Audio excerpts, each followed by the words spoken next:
Isto ven sendo como aló presidente, pero ben feito. Pero ben feito. Entón, temos aquí a xente preparada, eles vanche facer unhas preguntas, eu teño aquí, temos a primeira... Que conste que o entrevistador, cando é entrevistado, pasou moi mal, non crees que é unha situación cómoda. Pois prepárate, a xente ben... Xa estou máis tranquilo. Rabiosa.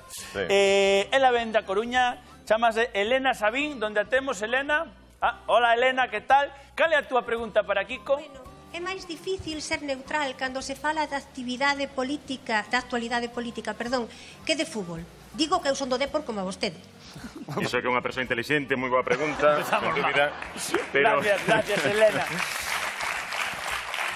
Foron a dar a primeira xa... Digamos que é máis complicado porque hai que tentar recompoñer todas as sensibilidades, non que ninguén se sinta ferido. Pero ás veces o fútbol tamén crea certas tensións igual que na política, co cal hai que ser sempre equilibrado, manter ese equilibrio. Ti crees que a xente se sinte máis ofendida a veces co fútbol ou coa política? Posiblemente co fútbol. Posiblemente co fútbol, pero os que lles gusta a política son moi de política, moi de política. Os tres que lles gusta. Sí. Segunda pregunta, tamén ven da Coruña, está moi repartido este ano. Sí, moi ben. Iván Gómez, onde está? Iván, aquí o temos. Hola, Iván, que tal? Hola, Kiko, vouche facer unha pregunta ben fácil. A quen lle fixeches a túa entrevista máis difícil? A entrevista máis difícil? Tantas. É que son tantas, é complicado, Tantas difíciles, foron moitas moi difíciles.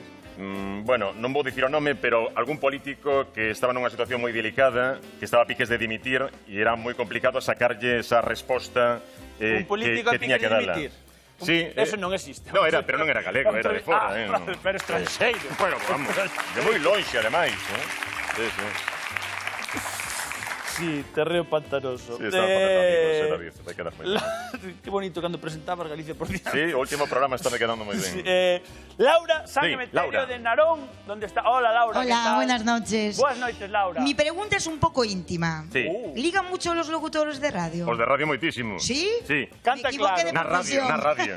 Ata sair da oficina, aí xa... Eu vou ás discotecas e hola, que tal? Bos días, Galicia, pero ni en caso, non... Nada. Teño que ir con David Amor. Claro. É que a mellor tens que empezar a ir aos after, que é cando saes ti, pois vas pola noite, a xente pola media está dormindo, non te escoita. Bueno,